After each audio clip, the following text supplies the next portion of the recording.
Bienvenue à vous dans cette nouvelle vidéo d'actualité auto. On part pour un petit récap des infos les plus importantes du monde automobile de ces dernières 24 heures et on a plusieurs sujets pour la vidéo d'aujourd'hui. Déjà, on va reparler un petit peu de Jaguar, ça faisait longtemps qu'on n'avait pas eu l'occasion de parler d'eux. Malheureusement, c'est toujours pour des mauvaises nouvelles et la mauvaise nouvelle du jour concerne la stratégie de développement des nouveaux modèles de Jaguar qui pourrait littéralement mener Jaguar à sa mort et ça en plus relativement rapidement. On va également parler du retour du leasing social, dispositif mis en place par l'État censé permettre aux foyers les moins aisés d'avoir accès à la voiture électrique. Vous allez voir que malheureusement, comme le bonus, l'aide est également réduite par rapport à l'année dernière. On parlera aussi, et c'est officiel maintenant, du patron de Nissan qui s'est fait virer. Et pour terminer, on parlera de Audi qui annonce, et ça c'est quand même la bonne nouvelle du jour, le retour de la Audi R8 en 2027, avec un vrai beau moteur thermique. Bref, ce sont les sujets de la vidéo du jour. J'espère, comme d'habitude, que les sujets que j'ai choisis vous intéresseront. Si c'est le cas, comme d'habitude, je compte sur vous pour le montrer en laissant un petit like, en vous abonnant pour les prochaines vidéos et aussi, bien sûr, en donnant votre avis en commentaire sur l'actualité du jour, notamment sur le sujet Jaguar. Que pensez-vous du design de la nouvelle Type 00? Est-ce que vous la trouvez plutôt réussie ou au contraire, est-ce que vous la trouvez un peu ratée, comme c'est malheureusement souvent dit dans les commentaires accompagnant les vidéos de Jaguar sur ce nouveau modèle?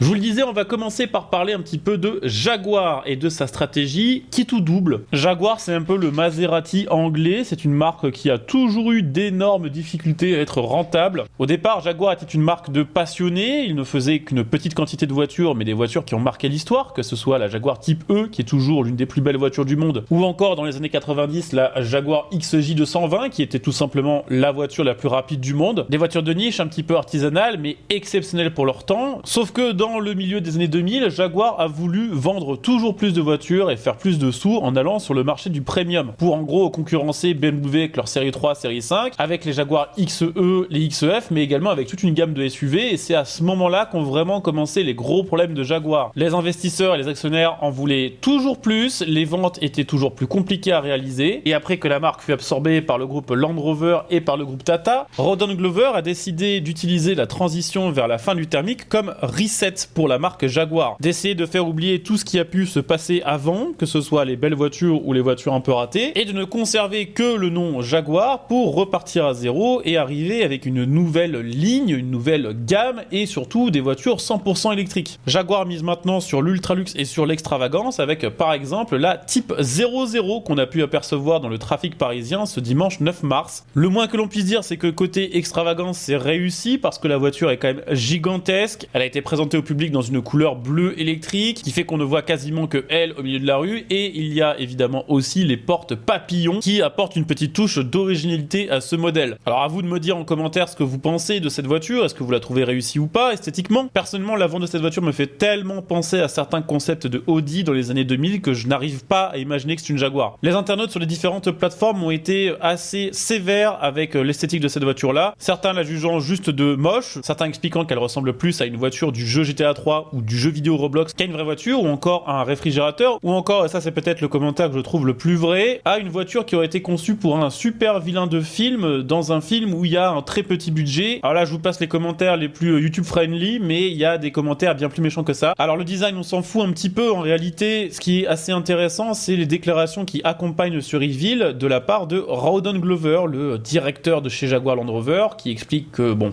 cette voiture fera 1000 chevaux, qu'elle aura une autonomie d'environ 700 km. Ce qu'on apprend surtout via cette interview, et c'est vraiment là que je voulais aller avec cette vidéo, c'est que la stratégie Jaguar long terme sur ces différents modèles ne sera et ne pourra être que électrique. Ce que je veux dire par là, c'est que Jaguar, lors de la conception de cette nouvelle GT, mais également lors de la conception de ces deux autres modèles, qui seront, on le rappelle, un SUV et une berline/limousine, a choisi volontairement de ne pas faire de châssis multi-énergie et de ne se diriger que vers des châssis optimisés 100% électriques. C'est-à-dire que contrairement à d'autres grandes marques qui proposent des châssis multi-énergie, Jaguar n'aura pas la possibilité d'installer sur ces châssis un moteur thermique pour la convertir soit en 100% thermique, soit en hybride.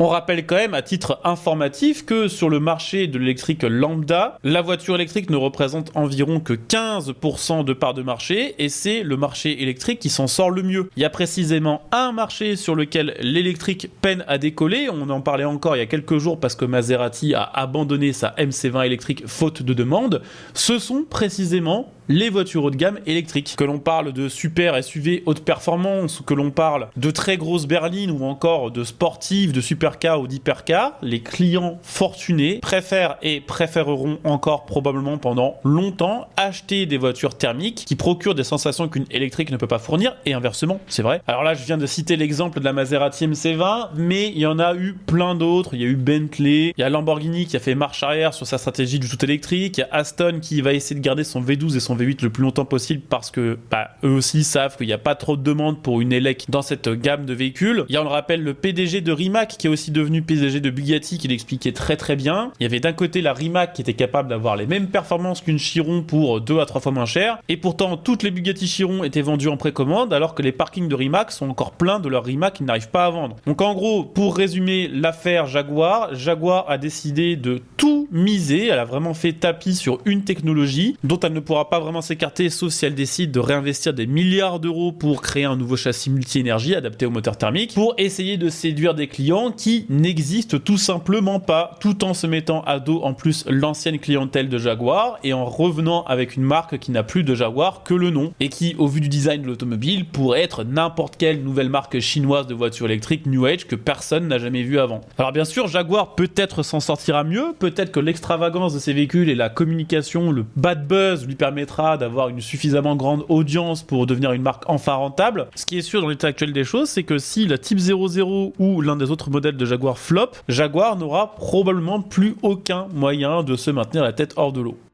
On va aussi dans cette vidéo parler un petit peu leasing social puisqu'il est de retour. Malheureusement, il est comme le bonus écologique réduit par rapport à l'année dernière. Le leasing social, c'est le dispositif mis en place par l'État pour que les foyers français les moins aisés puissent passer à la voiture électrique, qui est toujours en 2025 inabordable, en tout cas bien moins abordable qu'une thermique neuve. Ce dispositif avait permis à 50 000 foyers français l'année dernière de pouvoir profiter d'une voiture électrique pour moins de 100 € par mois, comme la Citroën IC3, un bien beau cadeau empoisonné, ou alors encore la Renault Twingo, ou même encore, il me semble, la Peugeot 208 électrique. Apparemment, le leasing social revient pour le deuxième trimestre et 2025, et comme déjà un petit peu annoncé l'année dernière, les caisses de l'État français étant vides, elle ne pourra pas participer comme l'année dernière à hauteur de 13 000 € de réduction sur chaque voiture électrique, mais plutôt au maximum aux alentours des 6 000. Ce qui veut dire que même dans le cadre du leasing social, la voiture électrique va coûter plus cher pour les mêmes modèles cette année que l'année dernière. Alors évidemment, quand il y aura plus d'infos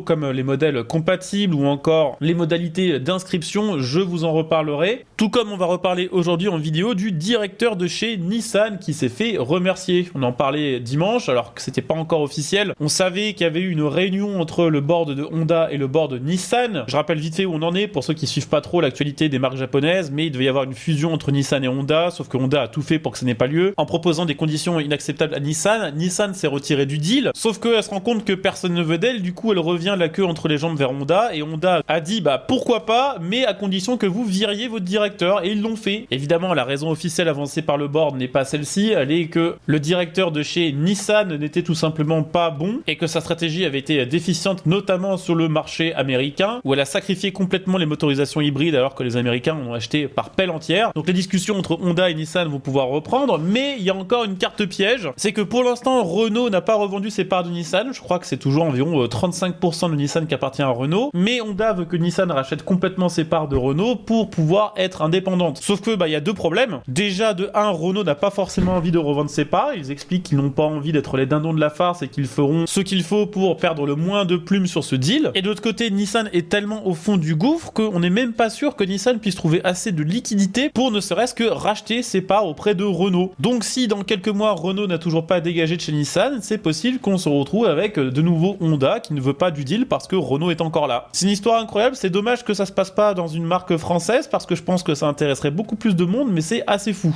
Bon, pour terminer, une bonne petite nouvelle, Audi annonce que la Audi R8 va revenir, et c'est une très bonne nouvelle. Pourquoi ? Parce que Audi a supprimé tout ce qui faisait de Audi une marque cool, les gammes RS, c'est plus ce que c'était, la TT a été supprimée, le 5 cylindres c'est fini, et la R8 avait également été arrêtée. Du coup, Audi en quelques mois est juste devenue une marque pour vieux, assez peu dynamique et pas super bon marché. Audi annonce que la R8 reviendra en 2027 et qu'elle reprendra la base de la Lamborghini Temerario. On rappelle que Audi et Lamborghini sont dans le même groupe automobile, le groupe Volkswagen, et qu'à l'époque, par exemple, de la Huracan ou de la Gallardo, il y avait déjà des prêts de châssis ou de moteurs. Par exemple, la R8 et le Huracan avaient les mêmes moteurs V10. Et il me semble, sauf erreur de ma part, qu'une partie du châssis était le même. Donc la R8 revient avec un moteur V8 4 litres biturbo qui sera hybridé. Ce sera une hybride rechargeable. Elle devrait sortir quelque part entre 800 et 900 chevaux quand même. Les objectifs de performance sont assez dantesques, 0 à 100 en environ 3 secondes et une vitesse de pointe proche de celle de la Temerario aux alentours des 330 à 330 km/h. Il est vrai que c'est dommage que Audi ne reprenne pas une architecture V10 parce que le V10 a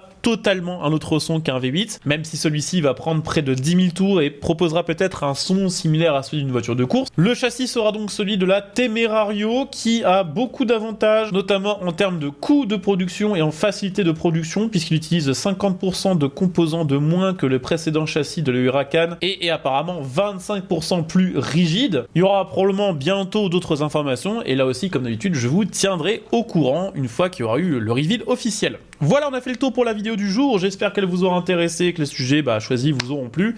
Si c'est le cas, montrez-le comme d'hab en laissant un petit like, en vous abonnant et en laissant un petit commentaire. On se retrouve dès demain pour une nouvelle vidéo. Bonne journée à tous, ciao.